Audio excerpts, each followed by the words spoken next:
तुमची पत्नी जर सोशल मीडियावर स्टेटस ठेवून किंवा पोस्ट टाकून किंवा फोटो एडिट करून तुमची आणि तुमच्या घरच्यांची बदनामी करत असेल, तर तुम्ही काय करू शकता? शांत बसाल का? की कायदेशीर मार्गाने तिच्या विरुद्ध लढाई कराल, कारवाई कराल? अनेक पतींना हा प्रश्न पडतो, की अशा परिस्थितीत नेमकं काय करायचं? पत्नी पतीविरुद्ध सोशल मीडियावर किंवा स्टेटस ठेवून नवऱ्याची किंवा सासरच्यांची बदनामी करत असेल आणि त्यामुळे तुम्हाला खूप मानसिक त्रास होत असेल, तर यातून बाहेर पडण्याचा तुमचा मार्ग काय असेल? आणि पत्नीला कशी शिक्षा मिळू शकते? हे आज आपण या व्हिडिओमधून सविस्तर पाहणार आहोत. जेव्हा तुमचे लग्न होते आणि लग्नानंतर तुम्ही एकत्र राहत असता, तेव्हा काही कारणांवरून पती-पत्नीमध्ये वाद सुरू होतात. सुरुवातीला हे वाद आपापसात मिटवण्याचा प्रयत्न केला जातो.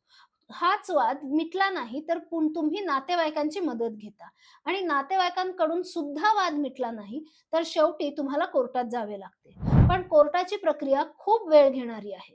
तुमच्यासारख्या अनेक केसेस कोर्टात चालू असतात आणि त्यामुळे वेळेचा विचार करता तुमच्या केसला निर्णयासाठी यायला बराच वेळ लागू शकतो. पण पत्नीला या सगळ्या गोष्टी लवकरात लवकर हव्या असतात.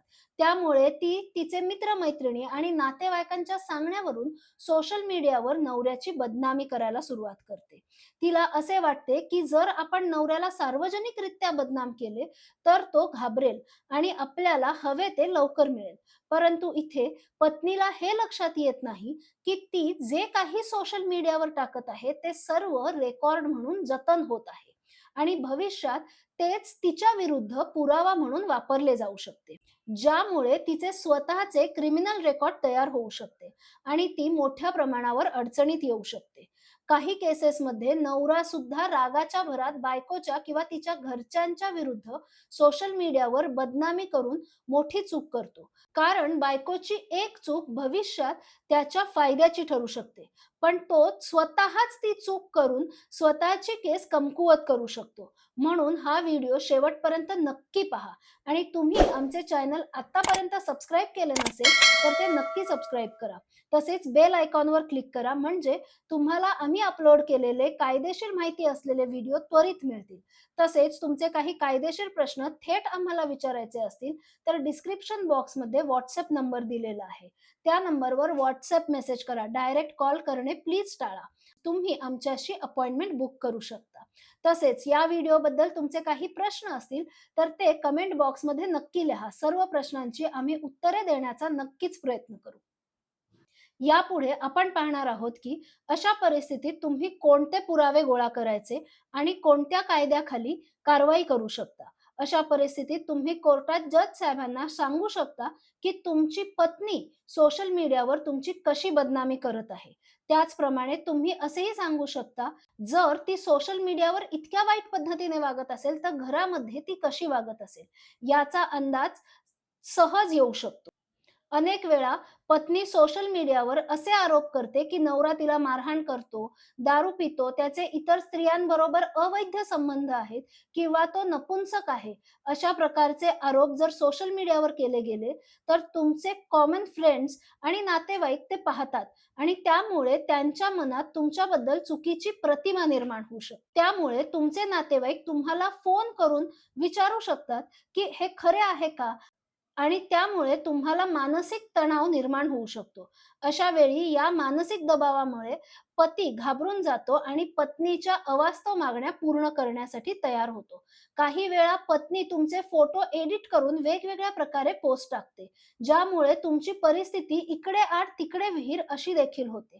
एका बाजूला तुमची बदनामी होत असते आणि दुसऱ्या बाजूला तुम्ही त्या बदनामीला घाबरत असता.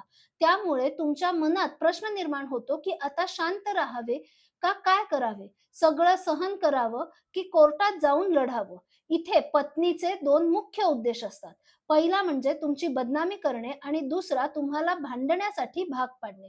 अशा वेळी तुम्ही स्वतःहून कोणतेही निर्णय न घेता त्वरित वकिलांचा सल्ला घेणे खूप महत्त्वाचे आहे. कारण तिच्या प्रत्येक वागण्याचा वेगवेगळ्या कायद्यानुसार वेगवेगळा अर्थ लागू शकतो. आता सोशल मीडियाबद्दल बोलायचे झाले तर WhatsApp, Instagram, Facebook किंवा इतर कोणत्याही प्लॅटफॉर्मवर जर तुमच्या पत्नीने तुमच्या विरुद्ध बदनामी केली असेल, तर सर्वात पहिले तुम्ही त्या पोस्टचे स्क्रीनशॉट्स घ्या. आणि ते सुरक्षित ठेवा. शक्य असल्यास ते पेन ड्राईव्ह किंवा सीडी मध्ये घेऊन सेव्ह करून ठेवा, कारण ती कधीही ते डिलीट करू शकते. त्यानंतर हे सर्व पुरावे घेऊन वकिलांकडे जाणे गरजेचे आहे.